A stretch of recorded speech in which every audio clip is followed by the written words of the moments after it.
আসসালামু আলাইকুম। তোমরা সবাই কেমন আছো? আশা করি তোমরা সবাই অনেক ভালো আছো। সো আজকের ব্লগটা অনেক ইন্টারেস্টিং বিকজ আজকে যাবো রেস্টুরেন্টে। সো চলো আজকে যে কী করি না করে সব শেয়ার করি। সো আমরা অলরেডি আমাদের রেস্টুরেন্টে চলে এসেছি অ্যান্ড মেনু চেক করা শুরু করেছি অ্যান্ড আমাদের পছন্দের খাবারগুলো আমরা খোঁজা শুরু করেছি। এখানে অনেক আইটেম আছে।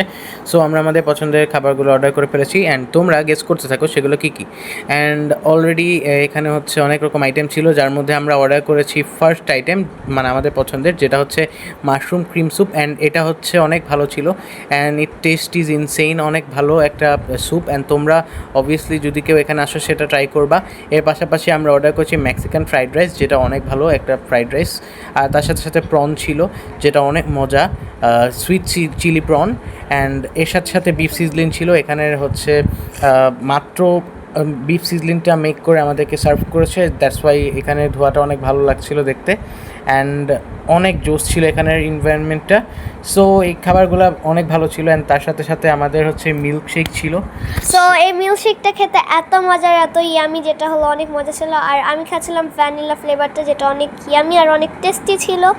আর তোমরা কিন্তু অবশ্যই এরকম ট্রাই করবা রেস্টুরেন্টে এসে। আর তার সাথে ছিল ক্যাপাচিনো, যেটা হলো আমার আম্মু অর্ডার দিয়েছিল আর যেটা অনেক ইয়ামিও ছিল। সো আজকের ব্লগটা এই পর্যন্তই। আর আজকে আমাকে দেখতে কেমন লাগছে অবশ্যই জানাতে কিন্তু ভুলবা না। সো বাই, আসসালামু আলাইকুম।